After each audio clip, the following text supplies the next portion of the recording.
Today is post Comrades Friday, and I just thought I'd share with you some news about my comrades. So I said before that I thought I was a borderline bull roan. Proved to be true. I managed to scrape in just before the cutoff in 8:57. I could have maybe run a minute or two faster, but I wasn't really bothered about that. I was only really concerned with getting in under the 9. So once I had that comfortable, I kind of eased back and finished actually with 2 friends of mine, and yeah, we ran into the stadium together.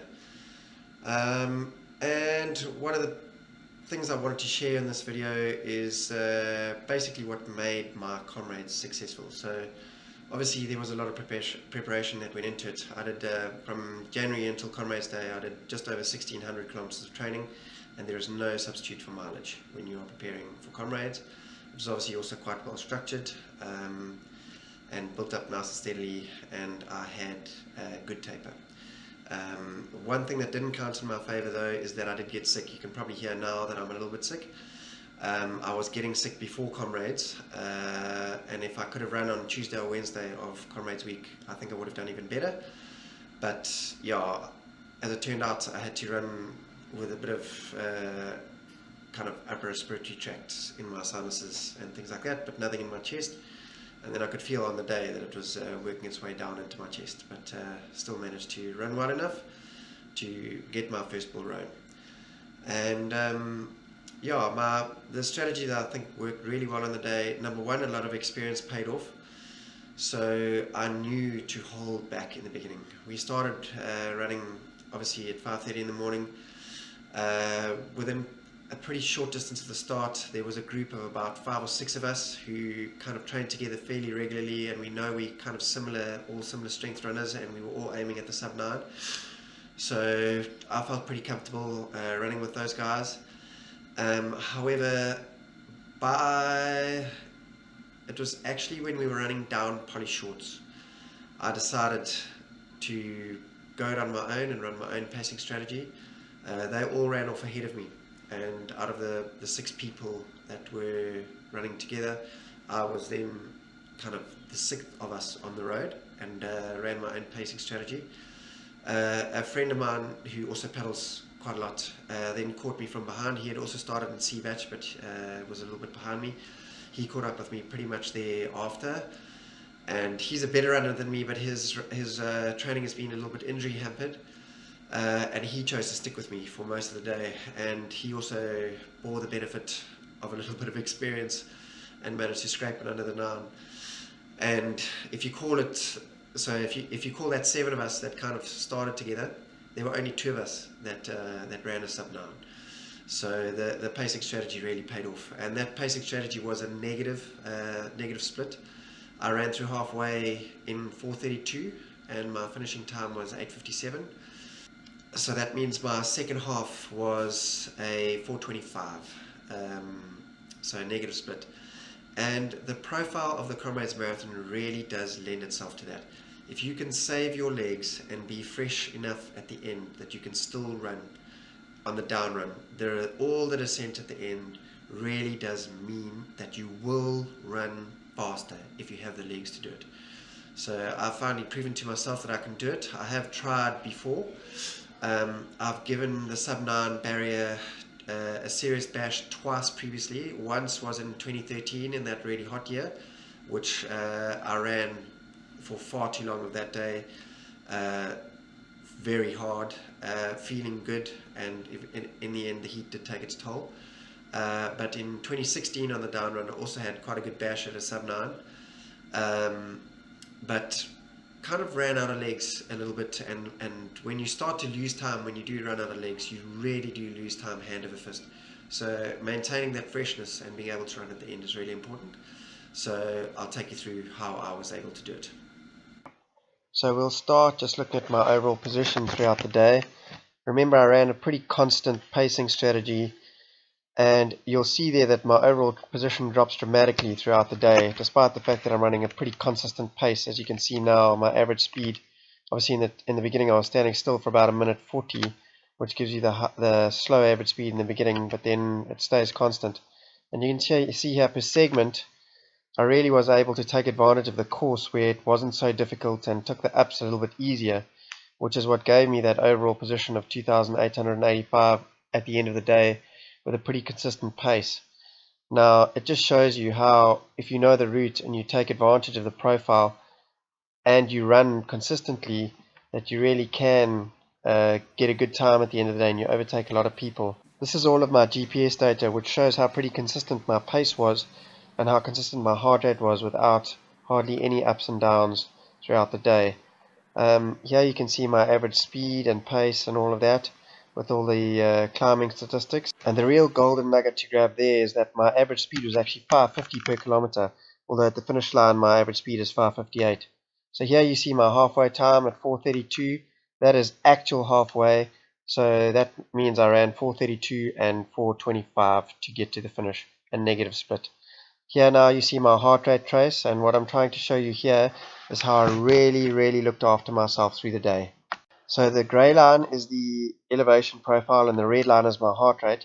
And you can see here, despite a lot of climbing in the first 20 kilometers of the race, I really am looking after myself. Then running down here towards Nchanga, you can see there's big dips in my heart rate, where I'm just looking after my body, looking after my legs.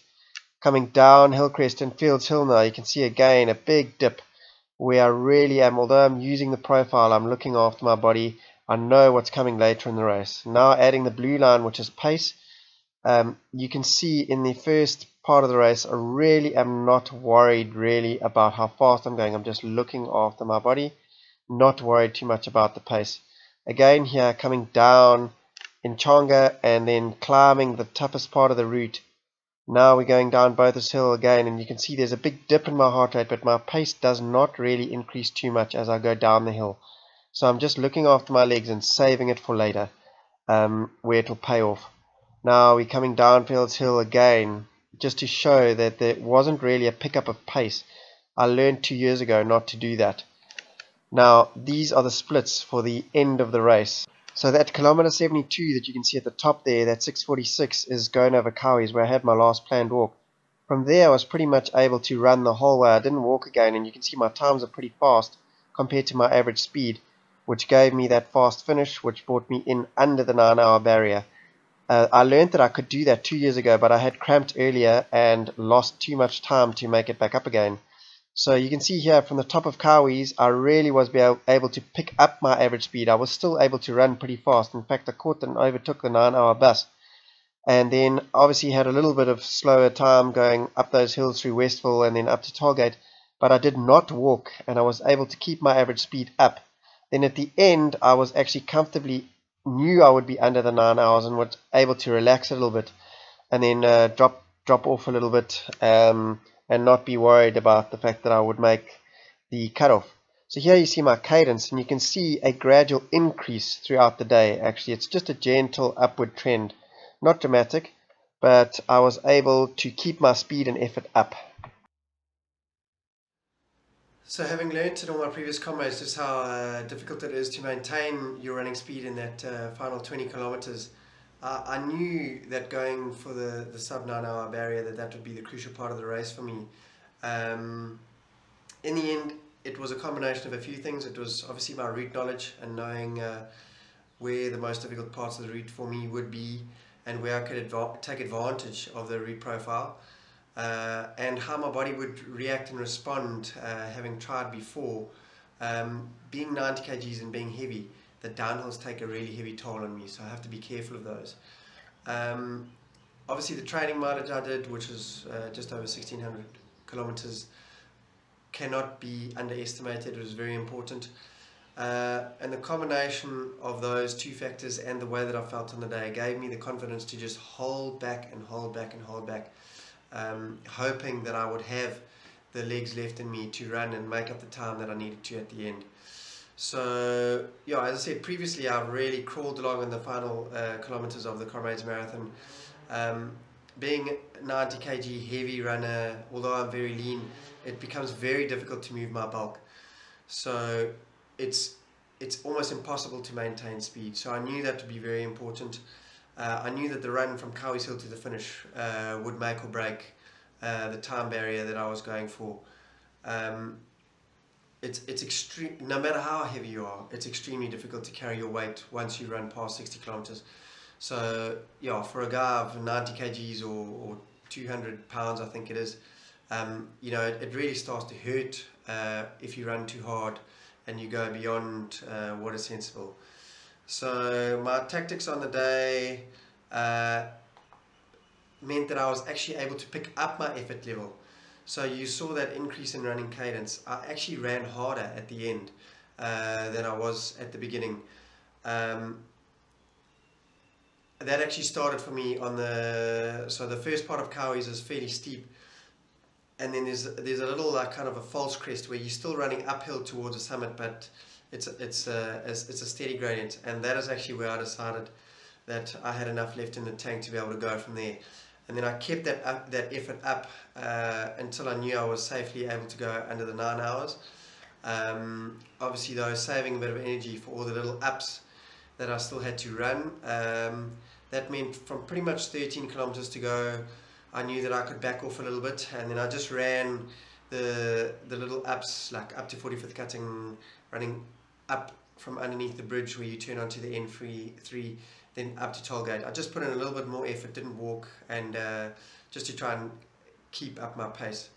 So I finally did it and was able to go under the 9 hours as a non-focused runner, and finally ticked that box for me of getting the bull run. So let's discuss why. So first of all, I am primarily a paddler. I've mentioned that before, but I did not do the duty, so I didn't have a big volume of high intensity training that caused fatigue. So although I'm normally very fit at the end of February, it comes, you know, fatigue comes with it. So I found that my body was recovering really well when I did start doing my Comrades mileage, and I think that was the biggest factor in me not doing the doozy and not sort of having a competitive paddling season.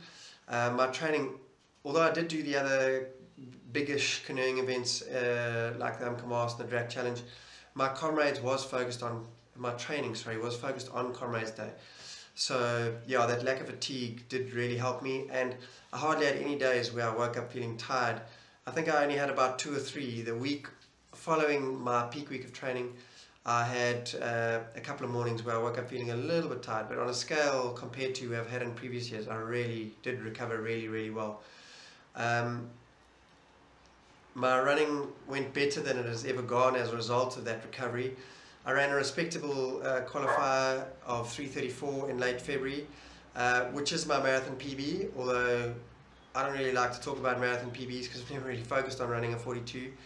But it is comparable to my other efforts because, yeah, it's always been the same for me. So there's never been kind of a focused marathon build-up where that's my sole goal. I've always done my Comrades qualifier either at the same time that I was paddling for another canoeing event or as part of a Comrades build-up. So it is a PB and it is comparable to my previous qualifying efforts. So it did tell me that I was in decent running shape at the end of February. After that, I then just knuckled down and did mileage. I didn't go down to Two Oceans this year. I did Bergville, which was the week after Easter, at the beginning of April. I must admit, I wasn't impressed with myself at that run. I still didn't think that I could safely dip under the 9 hours. I didn't have a fantastic run. It still felt difficult that day. You know, I know kind of how that kind of 50 odd kilometer distance should feel in relation to Comrades, and I still thought I was going to be in for a really tough Comrades day. But I just knuckled down and did some mileage. That week of Bergville was my first 100 kilometer week. But the one thing, as I said, that I did notice is that I was feeling fresh all the time. I was waking up feeling good, waking up well, wanting to go for a run, not kind of having to drag myself around at all. Then, yeah, I just kept doing that for a few weeks, and in the last few weeks of training, I really did notice how the speed just came without really trying. I didn't put any extra effort in. I didn't run at any higher heart rate. I didn't try and run faster, but I did notice I was just getting faster and faster and faster. I did training runs of sort of 20 and 30 kilometers, you know, 2 and 3 hour runs on weekends, and my midweek longer run that were sort of 30 to 40 seconds a kilometer on average quicker than what I had been doing a few weeks before, but with my average heart rate just absolutely rock bottom. You know, for me, yeah, they were like a lot of those runs, my average heart rate was sort of like low 120s to mid 120s for an average heart rate, and I was running some of them at like 5:15 average a kilometer. So yeah, the speed really just comes, or it just came. And Bruce Fordyce, I know, talks a lot about that, how the speed should just come. And yeah, it's the first time that I've really been able to notice that. So I even made a couple of changes to my training program where I would head out intending to do a flat run and decide that my legs were really good and end up doing an undulating run. So my training was probably of higher quality as well. My interval sessions, I did run faster this year than I have run in previous years because I was feeling good, because I was recovered. It felt easier to run faster than it has in years gone by, and I really felt that I didn't have to protect myself from injury like with running fast. So in the past I've always kind of backed off my intervals, worried that I was going to hurt something, but this year I really just felt like I was running freely and that I could just run. So I did, and yeah, that improved quality really did help me. And running more undulating runs where you go up and down all the time, and trying to mimic the Comrades route, you know, it all just improved the quality of my training. It improved my ability to climb. My downhill running technique was more efficient.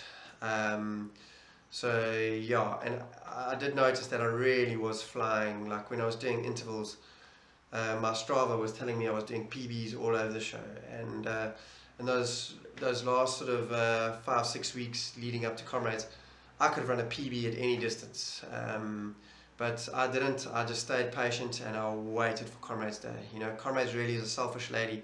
If you are feeling good and you run a hard 21, it can bite you on Comrades Day. I've heard stories from other people where they've done it and thinking, oh, it's only a short run, you know, what consequences is it going to have? And it does have consequences. So I just waited for Comrades Day. Then on the day, I knew that I was in better shape than I'd ever been standing on the start line. I knew it would take fresh legs for me at the end on that run down from Cowie's. I had run pretty well in 2016 when I'd had a previous go at it. But that year, although I'd had a conservative start, I had kind of tried to start making up time too early. I'd kind of let myself go a little bit down Bothas Hill and then running down through Hillcrest. I just ran too fast. I just let myself go a little bit and wasn't aware enough of my form, and the impact started to hurt my legs with my weight. And the result was then that I had cramp, and the cramp then enforced walking. And I lost too much time to make it back up again. Although I did have a strong finish that year, you know, it put me over the 9-hour barrier. So I knew not to do that again. I knew that if I had a strong finish in me in 2016, the way that I trained, that I should have that strong finish in me again this year. I just knew that I had to avoid the pitfalls of the 2 years previously when I'd made that tactical blunder. So yeah, I confidently let all those running friends that I'd met in the beginning part of the route go off ahead, and all I did was I just looked after that last 20 kilometers all day. I was aware of my average speed, but I wasn't concerned with losing time with planned walks and things like that. I knew to just keep it up and to look after my form and to just keep my effort level down. I didn't find our Regent's bus at the start, and most of them ran sort of around 8:20 and 8:30 and whatever, so that ended up working to my benefit, because if I'd have tried to run at them at the start, I either would have hurt my legs or had to let them go anyway. So to just not have that plan worked out quite well. And then the guys that I did end up running with, I let them go very early on because I felt they were running the ups too hard for me. Being a heavier runner, it's harder work for me to run uphill, so I either have to lose time or work harder. So with my Comrades strategy, I had to lose time. So I just let them all go and was hoping to catch them all up later. And that kind of tortoise and hare scenario is exactly what happened. I think I passed the last of those guys that I was running with at the start in Pinetown, and as I said, Pete Jacobs, that mate of mine who was a novice on Comrades Day, who chose to stick with me for most of the day. We were the only two who actually ended up running sub 9 hours. Everybody else ended up missing out on it. And all of them, I could see when I passed them, they'd all run too hard in the beginning. So they would have had a better chance of doing it if they'd have run slow. So yeah. Then another thing that I did is, in looking after my effort levels, is by dragging my heart rate down on all of the severe downhills. I didn't use the severe downhills like Fields Hill and Nchonga to gain time. I used those downhills to look after my form, keep the impact as minimal as I could, and drag my heart rate down, so drag my effort level down, so that I could save the effort for later in the race. I was very conscious of my form running down those hills, so no overstriding, no stretching out in front of you. I minimized the impact on my legs and saved my leg as much as I could. I basically ran in what I would term like a barefoot mode. So if you'd have watched some of my other videos, you would have seen me talking about running barefoot and the benefits of that. Yeah, I used that barefoot kind of running style that you need as a trigger, and try to run that way down those hills to just save my body, so that it would hopefully pay off later. Yeah, so that was for the steeper downs. Then on the more gentler downs, like kind of where you're running that stretch from Omlos Road to kind of where you start in Nchonga, there's a lot of kind of gentle downs where you can actually make up time without causing that much increase in impact. I did use that area, and then running down through Hillcrest and the Gillets area and Kloof, I used the characteristics of the route profile there to kind of help me make up time, to kind of counteract where I would lose on the ups in other areas of the route. But also being wary of putting in too much effort at those stages. Then on my actual pacing strategy, as it worked out on the day, I had made myself kind of a pacing strategy. I'd used Norrie Williamson's very negative split. I'd made note of that. He had a runner ideally going through halfway at 2:39, which I thought was a bit too far negative, but I did have that all written down, and I did have that with me. I also had a constant pacing strategy also noted down next to that, so I would know that I had to be between those two, but I never wanted to be ahead of that constant pace schedule. I didn't actually check it too often. I think I only looked at that piece of laminated paper. I think I looked at it about 4 times during the day. Most of it was actually in kind of the first 60% of the day. Then from there I was kind of just calculating in my head how fast I needed to run, and knowing what the profile was like going forward, and kind of working it out with some mental maths. And I went through in Gillets at 30 kilometers to go.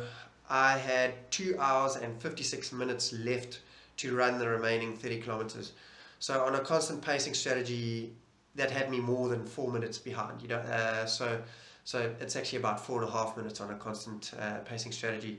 So I knew at 30 kilometers to go that I had to make up 4.5 minutes to get under 30 kilometers. But at that stage, I was pretty confident that I could do it. There were times that I kind of doubted whether I had enough left in my legs to put the effort in and make up that time and get in under the 9 hours. But for the vast majority of the day, I was pretty confident, and I even ran through Kloof. I passed a friend of mine who's a coach of a lot of athletes. He runs a squad, and he had a drink for me in Kloof. And when I ran past him, I told him that I thought I could do it, but he'd already seen the 9-hour bus go past ahead of me, and knew how far I was behind, and he knows my running history. And I could see the kind of doubt in his eyes when I ran past him, and I told him that I thought I could do it. So, and obviously the timing prediction software on the website that was running had me through every single timing map that I ran through. Initially it had me quite well over 9 hours, And the closest I got on the time prediction to 9 hours was when I ran through the mat in Sherwood, and in, kind of just coming down the hill from 45th Cutting. That time prediction had me at 9 hours and 28 seconds. So that is 8.62 kilometers to go, and the time predictor still had me over 9 hours. So that kind of gives you an idea of how I came from behind what most people do. But on a negative split pacing strategy, my timing of my splits was perfect, and my pacing was relatively perfect. I really don't think I could have done any better, and it was the saving of my legs early in the day and leaving all my running from the top of Cowie's home that enabled me to actually pick my pace level and my effort level up. My cadence went up, my speed went up. It dragged my average speed down. I passed the 9 hour bus in that section, and was able to actually, I know it was pretty close in time, but I felt like I was pretty comfortable going under the 9. From 13 kilometers out, I knew that I would do it, and I actually just had to run 6 minutes. That was where I made. So I spoke earlier about that 4.5 minutes that I had to make up at 30 kilometers. By 13 kilometers to go, I could run exactly 6 minutes a kilometer, and I knew that I would still get in under the 9 hours. So it was that stretch from 30 kilometers to go until 13 kilometers to go. That entire 4 minutes was wiped out. Obviously, some of the downhills did aid me, and then putting in the extra effort from the top of Cowie's is what did it. So yeah, I caught the 9 hour bus. I first caught sight of them actually going down Fields Hill, but I held back because it was steep. I actually got stuck behind them going through Pinetown when it was narrow. It was a little bit frustrating, and I could tell that the bus driver was in trouble immediately, and I wanted to get past him and get clear. At the same time, I was having to look after my left hamstring. That was my old friend from 2016 that cost me my Bull Rowan then, with a bit of cramp, and it was giving me some warning signs. So I had picked up some ice and was running with a packet of ice on my left hamstring just to look after that cramp. So I was having to stop and get ice. Plus, I had a bit of a bad day with my tummy. I have diverticulosis, and over the course of the day, I'd had to stop a total of 4 times. One of those times was on the descent of Cowie's Hill. All of those stops were very quick, and luckily I know the route well, and I know where to find places that are discreet enough. Then I also had one stop. I got a stone in my shoe along the way, and I knew to immediately stop and get rid of that so that I wouldn't have any blisters. So those are my stops that were kind of unplanned. So there were 5 of them, 4 toilet stops and 1 to get the stone out of my shoe. All of them very quick though. I doubt that they, in total, I know it sounds ridiculous to say I went to the toilet 4 times, but I think the toilet stops probably cost me about 3.5 minutes in total, and the stopping to take my shoe off and put it back on again, that might have been maybe 1:20. Then planned walks, I only had four walks in the entire second half, so that shows you how much and how strongly I was able to run that the second half with all the descent. That, as opposed to that, I counted on my GPS, I had 10 walks in the first half. So and those were all in places where I had planned to walk. The 4 walks on the second half, I had 3 walks on the climb kind of up to Bothas Hill after halfway, so that's after Arthur Seat, because halfway was actually at Arthur Seat. So I had 3 walks climbing up to Kearsney College, and then I had 1 walk on Cowie's Hill. That was a sum total of my walks in the second half. The rest of the second half I ran. My 10 walks in the first half included 1 walk after Drummond. So yeah, that just gives you an idea of how I went about that. And I used those walks to bring my effort level down, save my legs, change the kind of contraction pattern with all the muscles. That's also very important. It kind of helps with cramp, so that I could run well and run strongly later in the race. That is the purpose of a planned walking strategy. So yeah, that just brings me to talk about my average speeds during the race. So you will have seen in the earlier footage that my average moving speed on my watch was 550 a kilometer.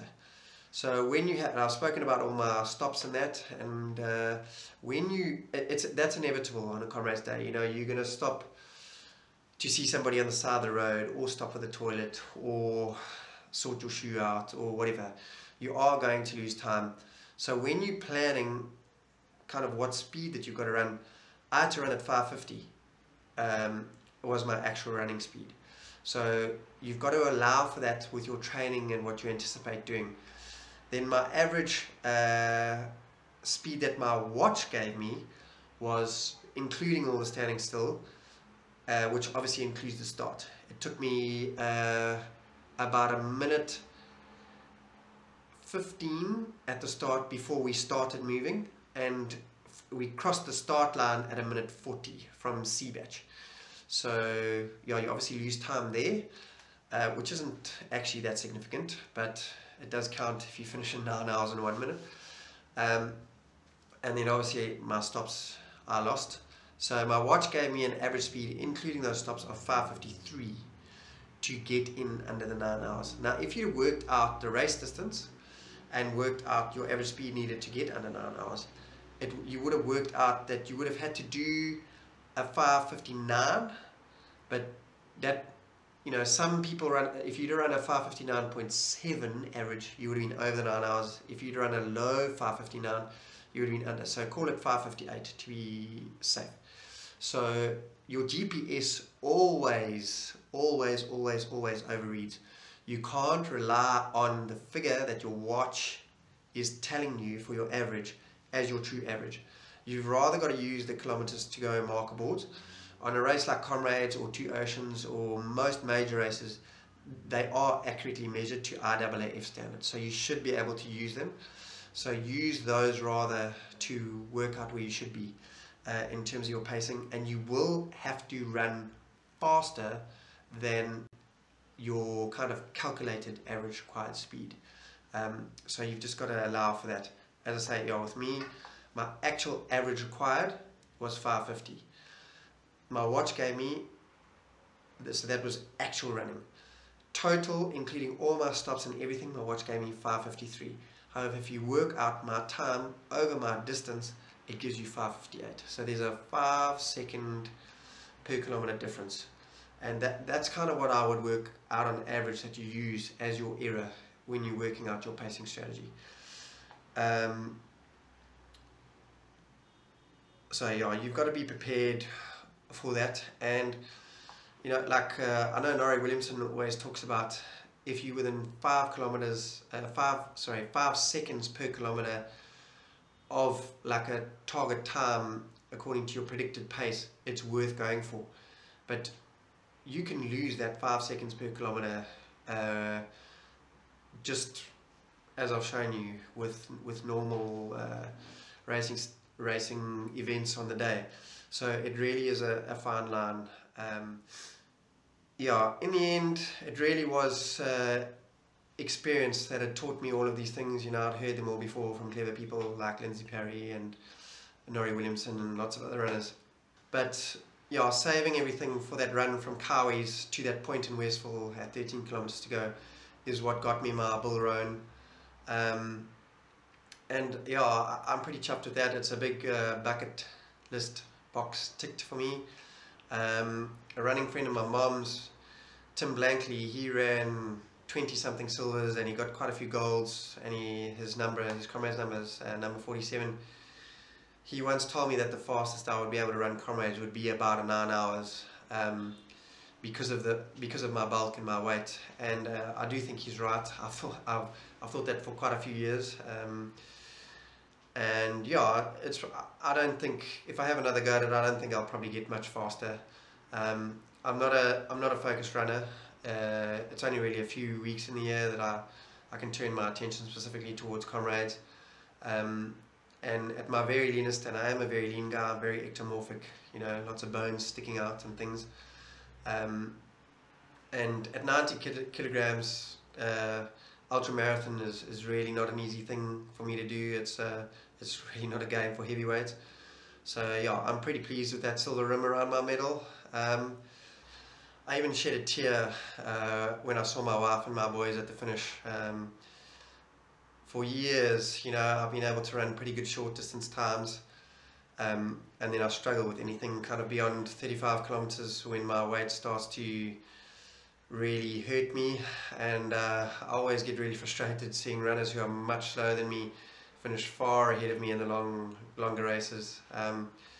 My wife, she knows how hard I've tried in the past to get myself in condition to have a go at a 9-hour Comrades.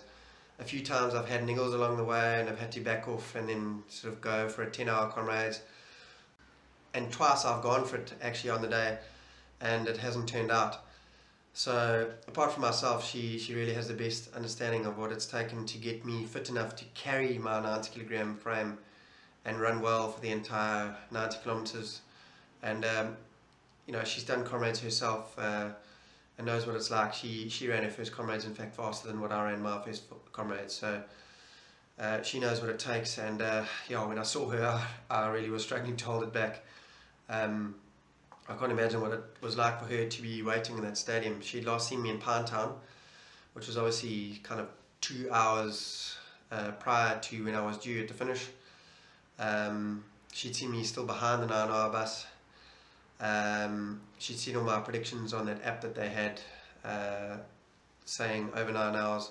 She's seen me crumble before when it's become very difficult to carry my frame and my weight, and I've had to hang in and finish very slowly on occasions. Yeah, and she'd been at Mozambique Stadium for well over an hour. She'd watched all our kind of regions friends finish well ahead of me and run very well. And she'd also seen that nobody who she knew I was running with had come in. And then all of a sudden her phone went mad as being close to the cutoff. The cameras kind of panned onto us as we ran into the stadium, and 3 friends, one from overseas in fact, messaged her to tell her that I was coming and that I was going to make it. So I mean, for her to see me running around that bend safely inside the time barrier that has beaten me for the previous 5 years of trying, I really felt quite emotional seeing her once I'd made my way out of that maze that they had for us at the finish.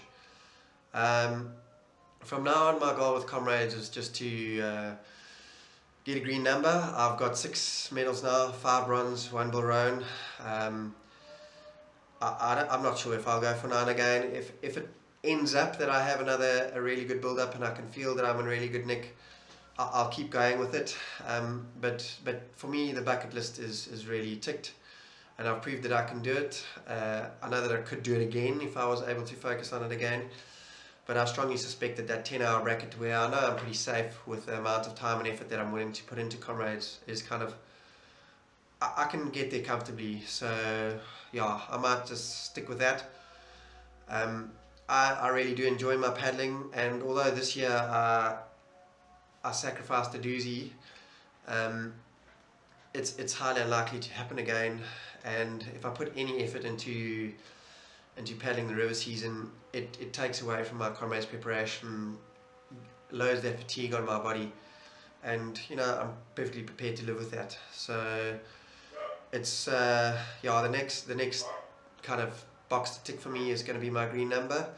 I've spoken previously about my number, which is 28756. I still regard it as being owned by my mother. I'm now equal with her in terms of Comrades finishes on 6, but yeah, that number belongs to her. And I would like to make it green so that we own it in the family and that nobody can take it away from us. So that's going to be my kind of Comrades modus operandi. With regard to these videos, I probably will make some videos in the future. Next year I'll make some stuff specific for the up run. And a lot of the stuff that I put up is applicable to the up run, so those will all be there. But next year it's going to be my wife's turn to run Comrades. She's taken 3 years off of running seriously. We've got our young son has just turned 2, so she 3 years ago we were trying to get pregnant but weren't yet pregnant, so she wasn't prepared to commit to her Comrades.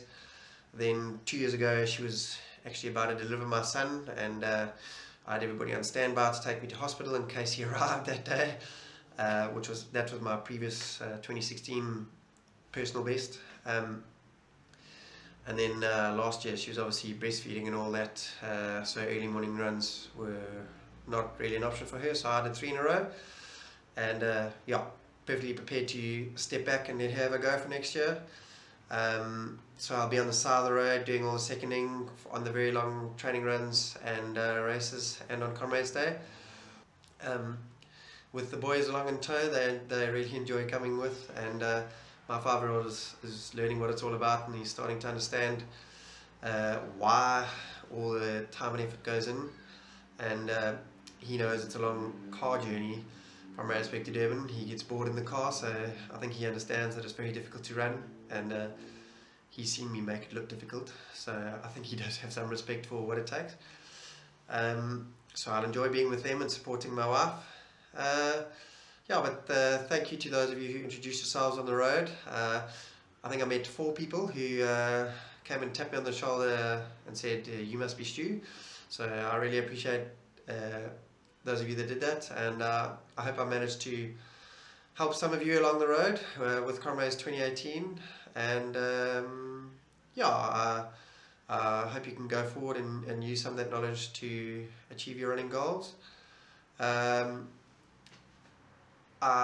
still on rest period. I'm still a little bit sick, having got that sinus infection before Comrades. It has gone down into my chest a little bit, so I'm just resting, and although my legs feel pretty good, I'm just going to wait until I'm well again to do any exercise, and I'll probably be back in a boat more than anything once I get going again, and the running will just be pretty gentle, just to keep me ticking over and help out with the fitness. So yeah, that's it. Thank you for watching. I'll see you when it's time to get ready for Two Oceans and Comrades 2019. So now I'll just include some of the video footage from the day and some of my pictures. Because I was so close to the cutoff, I did manage to make national TV. So the rest is just some footage. Hope you enjoy it. And wonderful spirit, you know, and as I mentioned just now, Vic Clapham saying, celebrate mankind's spirit over adversity, and it comes through so often in the stories here. But let's focus on our time, because we've got just over 4 minutes to go to the cutoff here for the Bill Rowan medal, and this is a significant medal. What we must remember, before the year of 2000, we only had 3 medals: the gold, the silver, and the bronze. And these new medals have actually added so much, I believe, to the growth and the popularity of this. And Caroline's just joined us. It'll be interesting to hear from her what she thinks about the popularity and how it's gone. Yeah, Penny, I think it's definitely a motivating factor for the people out there running, because when I finished my first Comrades, I wasn't actually aware that you could get different types of medals. And after I got my bronze medal, I bumped into some of my club mates and talk about the rivalry between the different clubs and people within clubs, and I saw their medal had the silver strip around it, and I thought, why don't I have a medal that looks as nice as theirs? And they actually said to me, well, if you want a medal that looks like this, you have to run a bit faster. So that's what I went and did. That was the Bull Rowan, wasn't it? That was the Bull Rowan, yes, the bronze medal with the silver strip, and I think that that's one of the most coveted medals out of all the runners, all of them, because it's something where you have to be really good to get there, but it's not as almost impossible as that silver medal, where really it's just the top athletes that manage to get that silver. At sub 6 minutes per kilometer, over 90 kilometers over hill and dale, and look at this fantastic sea of humanity coming in here, all smiling, all loving. Now we're going to start now at 9, 6, 5, 4, 3, 2. There it is, gone. That's the cutoff, and that's where your heart sinks. Yeah, it's amazing. I think 1 or 2 sneaked under the rope there. It was down quite and out, incredible. but it looks like Team Vitality looks like he's being counted out, or is he going to get the 8 count and be allowed to continue? That's interesting. But wow, I tell you what, some of these people, if you think about it, let's just think about running a 9-hour Comrades, and it's tough. You've got to average just under 6 minutes per kilometer. The first half, we know, we don't want to say this with disrespect, it's a little bit easier than the second half. So you're probably going along at about 5:30, 5:45 or so, and suddenly you get these tough downhills that create all the muscle breakdown. And outside the stadium or coming to Durban, you might be going as slow as 7 or 7.5 with a couple of walks at 8. And you see this stadium and you realize you've got a chance. I was the most fortunate spectator today on something that was incredible. I think, for the first 5.5 hours, while it was dark, he was a joker. And for the next 10.5 hours, he was a rock star. And it was just incredible. Oh man. X, what did you learn about yourself today? Yeah, today I learned when we run close to 40, maybe more than 19 kilometers to coming at this side, I feel it. Today I learned to be strong when it's difficult, because it's difficult when I'm here, I'm strong.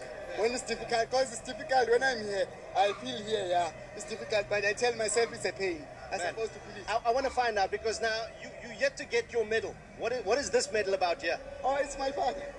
No, I don't think he's actually going to get a medal, because we started 5 hours early. But I just thought I'd want to give him one of my medals, because if ever there's somebody who earned a medal today, it was him. Man, guys, well done for today. And I've been saying this the whole day, but there are people who simply just inspire. This man, that man, 2 of them. Now move along, and gents, well done again. Incredible guy, Hein. I don't think he felt any pain today. He just felt... Says that if you think about, because I asked him, how is it, what is muscular sclerosis like? And he said, if you wake up with a bad flu and you have the worst flu, that's what a good day to him feels like. So every bump, every time he hit a bump, the cat eyes on the road, he just feels the pain. And he's been feeling the pain, but he said, I can stand it, I can still do this. And I'm so excited to see them approach the finish line. Grant Adams. Yeah, some good pacing there by Andrew Murray as well, and it's one of these great moments that the Comrades Marathon is all about, and just the camaraderie. You see the runners around them having a chat, sharing in the moment as This is Adams coming here into the Moses Mabhida Stadium. It's a story of true friendship, because Andrew has been with Grant every step of the way. He says that I can never ever thank him enough, because this is a friend who has sacrificed so much, who has done so much for me, and just the pain that I'm feeling is nothing compared to what he has done for me as a friend. That is absolutely amazing, and you can see what it means here to Grant Adams, arms aloft, and making sure he captures it all on the video on that cell phone of his. Yep. And amazing moment. You can see the lights are on at the Moses Mabhida Stadium. It's starting to get a little bit dark here in Durban. And Grant Adams coming through for his Comrades finish. Grant Adams, and he will kill me for not saying this, he signs off as Grant Adams, the handsome one. The big G. He says to me, there's very, very few handsome guys like me. And he said to me, I am going to try and walk it to the finish. This is how he's in pain. And this is what we need to understand. He is in such pain, but he does this. And you can see the camaraderie between the men down there. I'm sure some of them, they may have even met on the route. As Grant Adams here, fulfilling his dream, and he is determined to walk across that finish line. And look at the assistance he's receiving here rather, as Grant Adams walking, struggling, but he is going to make it. He definitely is going to make it. Something that he also shared, Anu, is that in August he will be undergoing a major operation because he's still trying to find. They cannot in any way carry him. He has got to be on his feet. They can only assist. This is where it gets really, really, really tricky. I'm not sure if that's medically advisable in many cases, trying to assist an athlete like that. He has to be on his feet, though. The rules state he has got to be on his feet. How much damage are you potentially doing? We don't know. He's crawling. He's still doing something. They've got him going across the finish. He's crawling. He's done it. He was going to make it. We've over got the 40 line. seconds to go now. He's over the line to go that cut the countdown?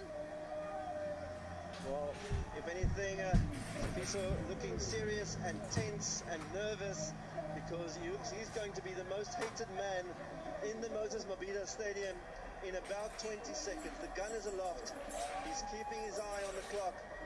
And if anything, don't accidentally pull the trigger early because we've got 10 seconds to go to the final cutoff now.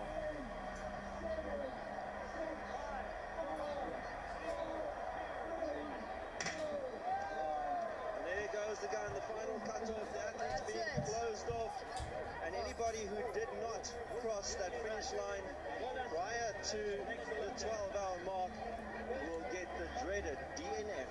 Did not finish next to their name, even though they ran 19